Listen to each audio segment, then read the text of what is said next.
All right, good morning. I look forward to maybe moving away from the traditional view of product marketing that we're working tactics rather than driving strategies. And as we think about what Rowan and the team are trying to do is reset the expectations of marketing as a strategic role. It's not about colors or tactics or Marcom. It's about driving success and rethinking product marketing. And so my name is John Gatrell, and I'm an instructor at Pragmatic. Pragmatic Marketing helps companies better align their roles, understand their activities and accountabilities, and put together best practices for engaging your market, understanding your buyers, and achieving the goals of business. And when I look back in history and we think about organizations and companies, whether it's looking at the Fortune 500, about 50 years ago, the average company was on the Fortune 500 for 75 years. Fast forward to today and the realities of how things change, how companies emerge, and how markets change, you can only expect to be on the Fortune 500 at this point for 15 years. And so how do you, as marketers, manage that inertia, that change, those differences in driving success and hitting goals? And at Pragmatic Marketing, we often know that as folks in marketing, you all sit back and make plans. You go look at the data, you're working it, you've got a plan, you're sitting in your cube, and then the phone rings. You all know this phone ring. It's the random act of marketing from some other part of the business that they now think you need to solve their problem. Whether it's a presentation for sales, whether it's a new mock-up for something else, it just becomes this bomb that just destroys your schedule, makes it difficult for you to predict. You haven't seen that before? I keep seeing this, you're smiling. But let's imagine we've addressed this issue, this bomb that has emerged. And then we go forward trying to work the path to accomplish the goal and get the work done on time. And so we've got a product. People have told us, here's the features and functions, and you go through that feature function analysis. Have you done that before? And then you get in that feature benefit war. Someone's like, no, that's a feature, no, that's a benefit. And the smarter ones goes, I'm going to put an adjective in front of it. It's now a benefit. And the challenge many organizations have is that when they start with the product, they're too late. And so the value I've seen in my career with product marketers really started one day when I was having a discussion with my boss at the time and CEO of a company when I was running marketing. I go in for my weekly one-on-one, and we're chatting a little bit, and he notices I've gotten the iPhone. And he says, hey, can I see your iPhone? I'm like, sure, Sean, go ahead and take a look at it. And then he asked, why isn't your email connected to our network? And I'm like, well, why are you looking at my email, Sean? Let's be clear here. And I said, here's why. Because IT won't let me connect it to the infrastructure. And he said, are you sure? Because I'm buying an iPhone this weekend, and I'm pretty sure IT is going to let me connect to it. And that change in the market behaviors of how they make a decision and how they determine which products should be used in businesses was my first sort of, I guess I would say, real-world situation where I knew the buying process was more important than how you build the product or how you use the product.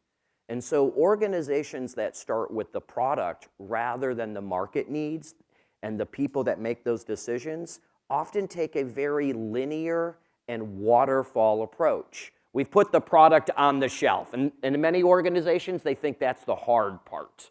Getting the bits, the bytes, the realities, when the reality is taking people's money. I mean, what's the role of marketing and product management? Understand a need, build the product, tell a story, and ultimately take people's money. And if we're going to put together a plan to achieve those goals, then we've got to figure out a different way to work it, because this linear waterfall approach doesn't really map to the behaviors, the cadences, or realities of our life, because you got a plan and then there's another change. And so we want you to start thinking that waterfall doesn't work. The traditional approach to Marcom, put together an operational plan, work that plan, and hope that plan achieves the goal, is no longer relevant. There's no such thing as an annual marketing plan. There's annual goals. There's programs we'll put into market, but then we have to measure those and move and pivot based on our performance, our targets, and our business expectations. And so if I step back and think about rethinking marketing as something that's not Marcom or tactical, I want to start with a quote from Steve Jobs. Forget the product. Start with your go-to-market strategy. And really what this means is, if you don't know the story you're going to tell to the people you're going to take money from, how are you possibly going to be successful? Because nobody cares about your product. Your product in the eyes of the market in many segments is exactly the same as your competitors. And one of the folks I've worked with, Cheryl Altschulder, told me once when I was a product manager, fairly junior in my career, I'm rolling out a new release. I got the feature functions. We had a checklist. Y'all got a checklist for getting something out and launched. And on that checklist, it said, call a meeting with Marcom. And I usually did it with a whole bunch of time, like 2 or 3 days before launch. And I would show up with my 172 features of product management greatness, and I'd ask them, you know what? Create some demand. And then Cheryl would say to me, John, I don't know how you create demand. You can create awareness, you can create beliefs, but the product doesn't drive demand, your market does. And if you don't have the right product, you don't have the right story, you're never going to meet those goals. And so let's forget about the product, because all of our products in many markets are just about the same. So what does that mean for product marketing? How does that work for us to be more impactful, more strategic, and really be those architects of growth? And as I step back and think about the roles that I've had and the teams I've worked in, I have found that the better way to look at product marketing is to look at a more agile approach to understanding your customers, those buyers that make decisions. What are their roles? Some people own the budget. Other folks might own technology. And as we deploy our solutions and our stories into market, what is that defined market definition, that segment that you want to go dominate, not just participate in?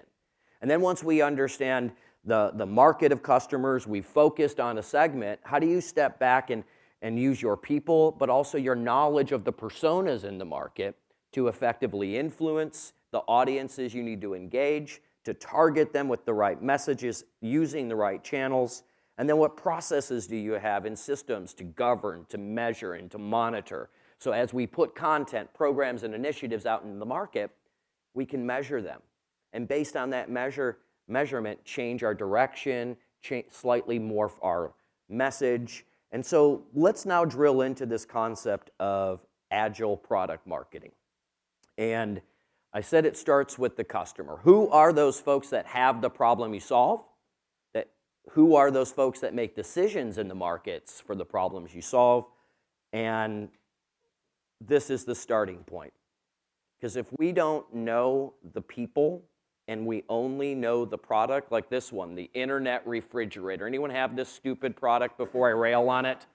Right, it was originally launched exclusively by Best Buy in the United States. It's great technology. It really is. I mean, no one can challenge Samsung for great technology. But I think the challenge with the internet refrigerator is this.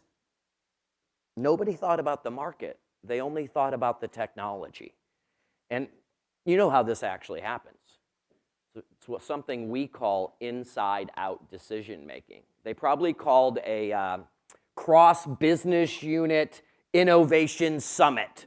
They took a bunch of people to Malaysia go to the Four Seasons for 5 days, draw clouds and lines, And they got the people from appliances there, and the appliance, like, we got this thing called a refrigerator with a lot of negative space in it. Negative space, so that means we can put random stuff in there. I think we could put a NIC card in there, network person says. Great.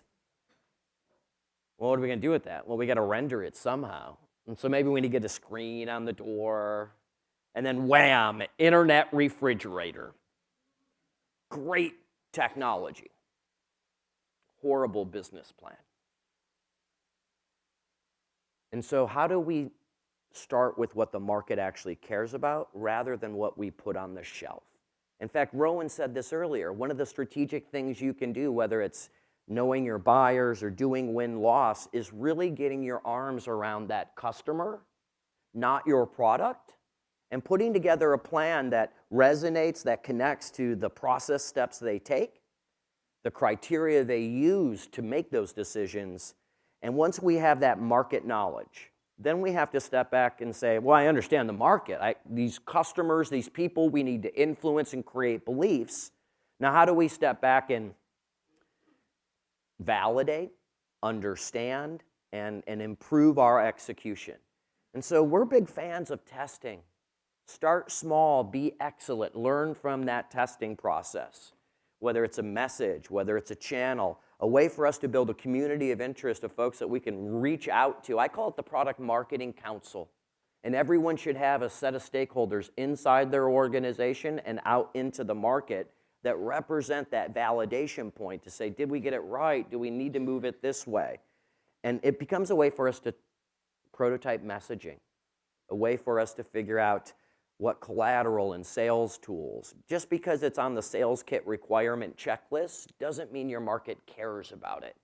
And so we have to step back and say, what are the right materials to enable sales with? What are the right messages and tools to drive decisions? And so product is part of it, messaging, and then it goes all the way down to the execution of your outbound programs to make sure you're on target, that you're getting the responses, the engagement, and the conversions to ultimately drive revenue and hit the goals of management. And so the first step is test with your market, learn from your execution, and make better decisions with your stakeholders, your teams, and your programs. And if we understand that market of customers, we have a small trusted group that we test ideas, programs, and targets on. Now we've got to go to a segment that's focused. That market segment that we can build one set of content to be consumed by many in the market. In fact, as we create artifacts, as we create opportunities to bring people into our blogs, our streams, or our buildings, we got to put together a plan that says, I'm going to build content once to be consumed by manys in the market. And those manys, those archetypical targets, we call buyer personas. Who are those buyer personas, and how do we put the right materials at the right place for that persona to consume, engage, and drive decisions? And so as you try to build content and test it for your segment, we want you not just to test, and we want you, or trial and error, we want you to test and validate your opportunities for investment consistently, collaboratively, and ultimately with the goal of continuous improvement. And so the first part about validating an opportunity, is it feasible? Do we have the skills? Do we have the understanding? Do we have the context and empathy to actually drive this idea all the way through execution and achieving results? And so in feasibility, once you get past that particular benchmark, then you say, is it repeatable? Is this something we can actually productize in our channel and in our programs to consistently measure and improve and validate over time?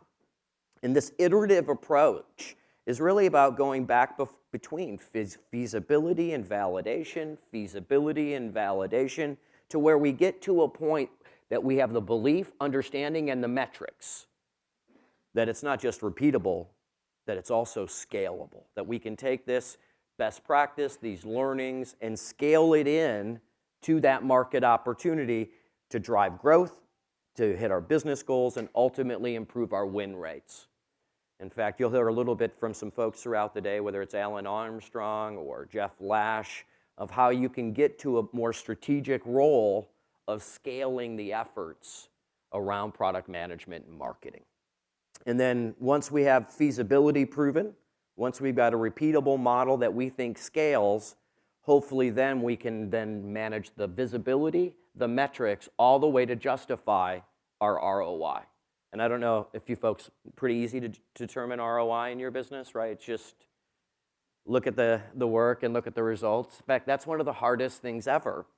And so this whole concept of feasibility, repeatability, and scalability is that we've got the right processes, systems to justify our expense, that we can actually drive profit in a meaningful way that's got an ROI that the business embraces, understands, and will continue to fund. In fact, that's the purpose of a marketing plan, right? Make a commitment to management, say over time, this is going to be the return on investment. And we have to go through this iterative process to gain that confidence and credibility to make that commitment to management.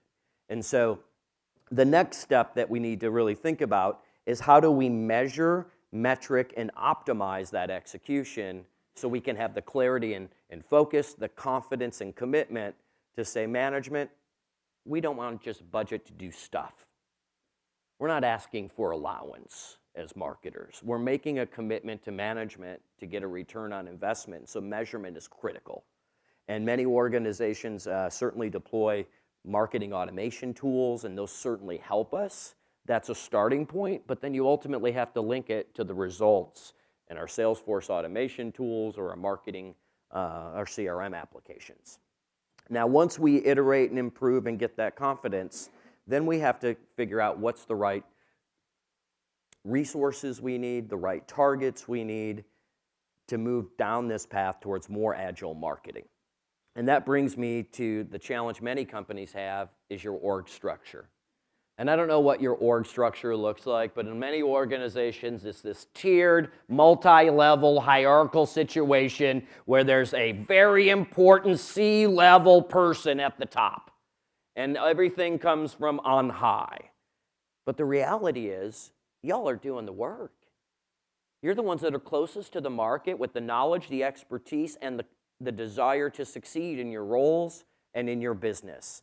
And so this sort of top-down approach from management and organizational alignment actually becomes a burden for us, from approval cycles, from an execution model, from, hey, can we get the content approved?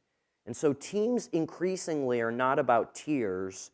Effective teams are about being integrated. The integration starts with the market. And then we look at our processes that face that marketplace, whether it's building products that delight our users and drive profit for our investors, whether it's those market-facing activities around channels and content, but also the support chain. How do we service our customers in a way that drives satisfaction, drives loyalty, and improves, ultimately, our opportunity to increase share of wallet, increase lifetime value of the customer? And so the center of integrated teams starts with the market, that our sales channel has the confidence of who those customers are in the market, the problems they have, and how our unique develops technology addresses their needs. And so integrated teams using data in a more agile way can drive more success as long as they embrace a consistent process. And so processes are, there's our processes as marketers, the systems that we have, but there's also the buying process. And when we think about managing the load, and many organizations may see this, some of you folks work with agile development teams, is that a fair statement? All right, we don't have a majority with that. But to those of you that have worked in agile development teams, every time they build something, they want you to market it. Does that sound right? We have a tiny little feature that should somehow magically change the world because it's in production. God, does that feel like a treadmill sometimes, right? We just refresh, bullet. But you know what? Maybe we shouldn't do bullets and refreshing. We should step back and understand all the work in the backlog and then put together a way to have more agile approaches to delivering. In fact, take agile methodologies and put them into marketing. We've got a series of stories for our buyers. We got a series of channels we can use and timelines to deliver. So let's create iterations of work. And I don't care if the content's in production or it's on the shelf. Our job's to make it fly off the shelf when it's got meaningful value, enough velocity, and a coalescence of value that someone's willing to say, yes, this is incrementally better. And so figure out the work, then look at the work in logical, iterative chunks, and then start doing the work. On a daily basis, you report, you do stand-ups, and then as you get through the finish line, you review with your stakeholders. And then you ultimately test and evaluate those concepts in small batches, learn from those test runs, and evaluate at the end of the day the performance of the overall program. And so Agile is increasingly not just a development methodology, it's a project management methodology. It's a way to get people aligned, to communicate, and make visible the work we're doing and the results we're achieving. And so this should be how we work based on what we're learning in the business, learning in the market, and understand our products. So as marketers, we're not just focusing on tactics. We're trying to achieve goals that management cares about. And those goals, that scorekeeping, needs to be understood, needs to cover the whole life cycle of the activities we put into the market. And so let's talk about systems and tools. And the first part I want to talk about is often the underappreciated qualitative aspects of knowing your market. Because it's fuzzy, it's contextual, but you got to go out and do win-loss. Do market visits. We call it Nihito. It means nothing important happens in the office. I mean, there's urgent things that happen in the office, like we got to send an email on Tuesday because I think we got to send it on Tuesday. Tuesday would be great, and we could have a meeting after that. It'd be great. It's not important, urgent. There's interesting things that happen in the office, like what'd you do last weekend? Great. The important things you need to understand are what the goals you want to achieve and the people that help you achieve them. So go out into the market, learn, do win-loss, figure out the roles. Do buyer persona interviews, talk to sales, get a nice cross-section of insight that provides you context and empathy to create a good survey. In fact, the challenge of many organization surveys is you haven't done the front-end work to discover things you don't know. So you have to spend the time up front to learn and then validate those learnings. And once we understand what the market cares about, those buyers, then step back and say, what are the stories we need to work, document, and deliver to help those buyers make the right decision. So as a buyer, an economic buyer, I want to achieve an ROI of X so that I can justify Y. Let's put together these market-centric stories that have no relationship to our products because the product's already on the shelf. We have to make it fly off the shelf. And so qualitative research is the starting point. Surveys are your validation. And then you have to monitor, measure, and consistently engage your market for feedback. There's feedback from execution. There's feedback from interplay and from our sales channel. And so just don't lull yourself into here's the activities and here's the work. We got to make sure we have the right filters by knowing our market, validating that knowledge, and then prototyping those efforts so we can scale and pivot to get the right return on investment. And so that's the high-level overview that we're hoping to talk today, to move from being a more tactical part of the organization to being that architect of growth. And the key takeaways is that go-to-market planning isn't about finishing the product and then doing positioning. Positioning and those kinds of activities have to happen before you build the product. And then you've got to take those ideas out, validate them early and often, iterate it, take that data to change your decisions. And if we do this well, we create a team that's empowered with market knowledge, that's empowered by success, they actually know what winning looks like. And I don't know what winning looks like back at your office.